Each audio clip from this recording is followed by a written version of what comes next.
Onde encontrar os artigos de leitura para realizar o seu trabalho acadêmico? Nesse capítulo, nós vamos abordar como que se faz a busca e a seleção de artigos científicos. Em relação aos artigos, nós temos um processo editorial por detrás deles. Então, quando um autor ou um grupo de autores decide publicar o seu trabalho, ele vai buscar revistas que tem um corpo, tem um editor-chefe, tem demais colaboradores da revista, os avaliadores, que são pares que revisam e sugerem para o artigo ser publicado ou não. Tem toda essa estrutura. Uma vez que o artigo é publicado, ele é disponibilizado pela revista em bases indexadoras.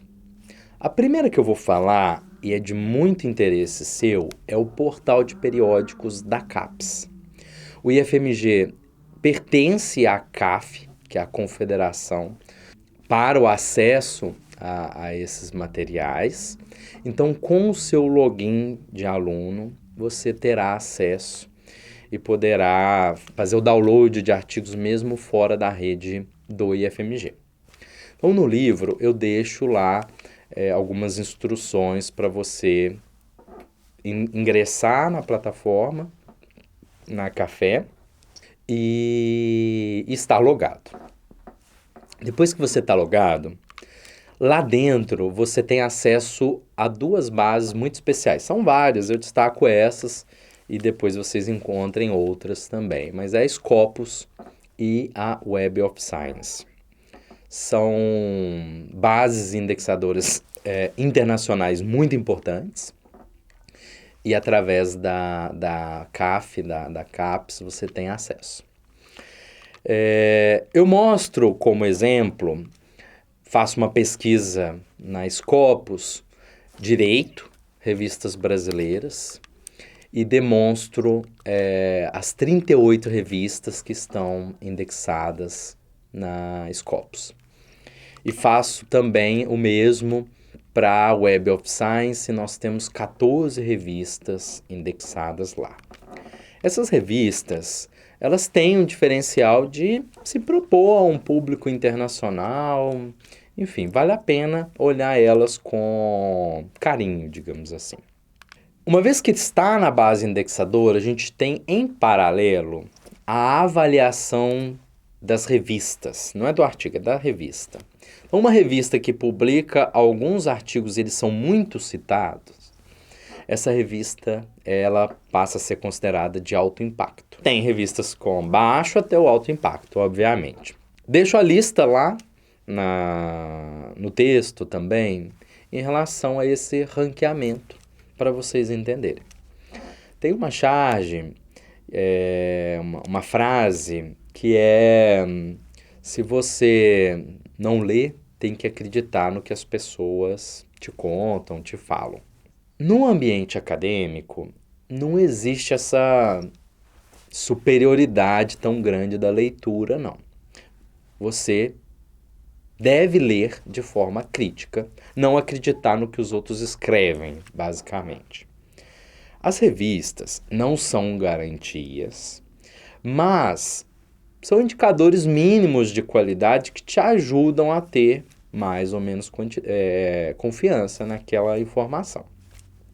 Então, se você pega um texto que ninguém revisou e que alguém simplesmente colocou na internet, você pode confiar na informação, ler e confiar. Mas, e ela pode estar correta, mas uma informação que passou por um editor da área, que leu, conferiu, pareceu razoável para ele encaminhou para avaliadores, para os pares avaliarem, sugeriram correções, enfim. E após isso foi publicado, merece um voto de confiança a mais. E se está numa revista que já tem uma trajetória longa, em que seus artigos tradicionalmente são muito lidos, enfim. Isso é muito criticado, você acreditar no artigo só por causa da revista, mas são indícios ali que facilitam os autores a confiar mais ou menos na informação que está ali. Então, a base indexadora, ela tem os registros de acesso e citação dos artigos. E a partir desses e outros critérios, eles calculam fatores de impacto daqueles periódicos, das revistas. E aí é uma série de gráficos que podem ser gerados de quantidade de leitura anual, percentual de mulheres que publicam naquela revista, se tem mais equidade de gênero entre os autores e por aí vai. Uma série de parâmetros que são interessantes da gente pesquisar, especialmente se você tiver com um trabalho pensando em publicar. O Brasil tem a plataforma Sucupira. Ela tem uma classificação das revistas também, vai de B4 até A1. Tem o C também, mas o C é como se fosse não classificado. E eu mostro para você também no material como acessar essa classificação. E aí, de forma similar, você tem as revistas A1, que são as de maior prestígio. Não há uma relação direta entre uma revista A1, ela está com uma boa classificação na Scopus e vice-versa, ou Web of Science, não. Como os critérios podem variar, então isso pode ter uma variação. Mas assim, os critérios variam, mas são semelhantes. Então, dificilmente, uma revista que é top no indexador vai ser ruim numa avaliação vai ser péssima na outra avaliação. Pode ter uma variação, mas geralmente não é muita. As revistas brasileiras nem sempre buscam a indexação nessas internacionais. Então, você tem revistas A1 brasileiras que não vão estar nem em Scopus, nem Web of Science, por aí vai. Não é demérito para elas. Pode ser, por exemplo, um foco no público brasileiro, por exemplo. A gente vai ver um artigo passo por passo. Então, na capa do artigo, é o lugar que aparece muitos elementos de identificação. Então, um deles é o tipo de documento, se é artigo. Pode ser um editorial, que é quando a própria revista escreve alguma coisa, instruções para os autores, para os leitores, enfim. Pode ser um resumo expandido, pode ser uma resenha e pode estar identificado como artigo. Nós temos os elementos textuais que a gente vai ver em mais detalhes depois, o título, resumo, palavras-chave, introdução, até o final. O tipo de documento, o nome da revista aparece em destaque. Lá a gente está dissecando um artigo da revista de direito GV. O ISSN da revista, que é um registro de série. Então, cada revista tem o seu ISSN. Prefira buscar por esse número, porque, às vezes, você tem duas revistas com o mesmo nome, mas são revistas diferentes. E uma, por exemplo, é bem qualificada e a outra pode ser, inclusive, considerada predadora. Enfim. Em relação aos autores, os nomes dos autores são muito importantes. Talvez você já tenha alguns autores que esteja seguindo, conheceu na disciplina e lê os artigos. Lê um artigo que quer aprofundar mais, então o nome dos autores é importante também. Um texto que não tiver o nome do autor, ele é crítico para você ver se ele é confiável ou não, porque quem se responsabiliza por aquela informação? Quem é que está trazendo ela? Se não tem ninguém como referência, né? De onde veio essa informação? Depois a gente tem o tempo de processamento entre recebido, o artigo recebido e publicado. Esse é uma informação que parece sem importância, mas talvez você tenha uma lei que saiu numa data e você está lendo um artigo e buscando se ali tem alguma coisa em relação àquela lei. Se o artigo foi enviado, por exemplo, muito antes e demorou para ser publicado, embora o artigo seja recente, a produção dele foi mais antiga que aquela lei, por exemplo. Mas para os autores tem um especial interesse. Avaliar se aquela revista é mais rápida ou não, se demora muito para publicar, né? Uma revista que demora geralmente 1 ano, se você tentar publicar com ela, ela vai demorar ali mais ou menos esse período também. Nós temos, atenção com esse elemento, é o DOI, Digital Object Identifier. O inglês tá bom, né? Esse elemento, esse número, é um número único para aquele artigo. Se você copiar esse número, ele é o link que leva até o artigo. Há uma garantia, uma rastreabilidade daquele documento pelo número. Então é como se fosse o CPF daquele documento. Não só artigos têm DOI, outros tipos de objetos digitais vão ter também. Nós temos os autores e a afiliação deles, de quais instituições eles vêm. Se vêm de uma universidade, essa afiliação é importante também. Às vezes você está lendo um artigo, por exemplo, que fala sobre os benefícios do azeite de oliva, e a pessoa ela trabalha no Instituto de Azeite de Oliva. Então, pode ter, geralmente tem a parte com conflitos de interesse em ética que a gente vai ver, mas entender de onde são os autores também pode ser do seu interesse, entrar em contato, enfim.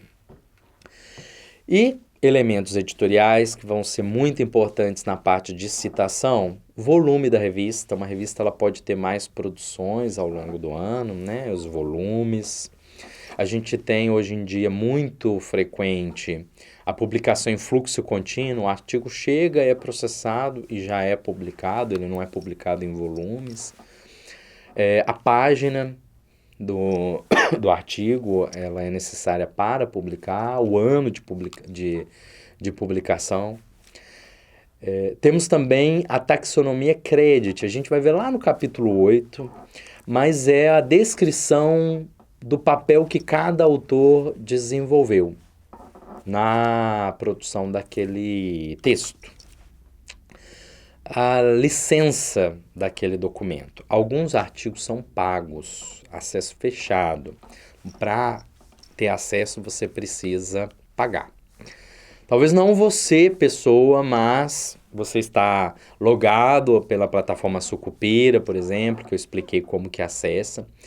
Essas instituições, o Brasil, enfim, pagam para ter acesso a esses documentos. Então, se você tentar fazer o download sem ter o acesso, sem estar na rede de internet do campus, vai aparecer um preço lá, por exemplo, ou uma assinatura para ter acesso aos artigos publicados de um determinado grupo. Tem artigos que são de acesso aberto. Então, há variação entre as licenças, os direitos autorais dos artigos. Ok? Em relação aos abertos, eu gostaria de destacar que não é porque o artigo você conseguiu baixar ele gratuitamente que não teve custos envolvidos. Aliás, esse tipo de artigo são artigos que muitas vezes os autores pagam. No caso do Brasil, a gente tem muita revista gratuita, no mundo inteiro. Temos revistas gratuitas, mas no Brasil temos também. E elas não são totalmente de graça também não. Embora o autor pode ser que não tenha uma taxa, o leitor também não. Quem trabalha nessas revistas geralmente são professores, são servidores de universidades públicas, por exemplo, que dedicam parte da sua carga horária de trabalho com aquela função. Né? Então, pode ser entendido ali como uma aplicação dos nossos impostos ali também. Né? Instituições privadas também podem ter revistas, para divulgar o nome, interesses próprios também. Mas receber artigo, tudo dá um trabalho ali envolvido. Eu mostro desse artigo que a gente está dissecando também os agradecimentos. É um ponto importante. Quando você tem, por exemplo, um financiador de uma pesquisa, pode ser obrigatório mencionar ali quem deu uma bolsa. E também tem a função de fazer uma menção justa. Às vezes a pessoa contribuiu com o trabalho, mas não configura uma autoria. Então você agradece, mas não transforma a pessoa em autor do artigo. Para ser autor do artigo tem que responder por ele, tem que estar mais envolvido. No capítulo 8, como eu já disse, a gente vai estudar a taxonomia Credit, e lá tem as funções que são consideradas funções de autoria, enfim. Temos ainda, no artigo, não, nem todos, mas a mini biografia dos autores. E pode ser ali interessante para você entender quem escreveu aquele artigo, entender melhor. E ainda, você tem a revista e as editoras. A revista e a editora geralmente estão em destaque desde a primeira página. A editora é um grupo, pode ter várias revistas, e a revista é aquela produção em específico. É um mundo de informação, né? Então, o que a gente tem? Um artigo, ele como está relacionado a toda uma estrutura de autores, revistas, enfim, ele tem alguns elementos associados a esse processo de registro, de indexação.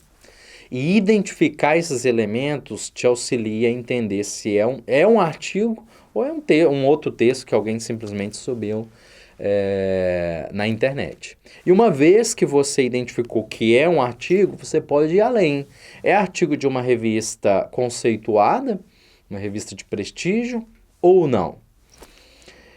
E depois que encontrou todas essas informações, digamos que você está com um artigo de prestígio, uma revista de prestígio na sua mão, ainda assim, leia mais de um sobre o tema. Pode ter na mesma revista de prestígio um autor que discorda do outro sobre o mesmo tema. A ciência se faz através dessa discussão. Então, não dá para deixar de usar o cérebro, o senso crítico aí, não. Beleza? Até a próxima aula. Eu vou dar algumas dicas de como que você, aluno, que está iniciando agora o seu curso, você pode se preparar para, já que está ingressando numa carreira acadêmica, por que não ter os seus perfis, ter o contato com os pesquisadores, enfim. Até lá. Próximo capítulo, capítulo 3. Tchau, tchau.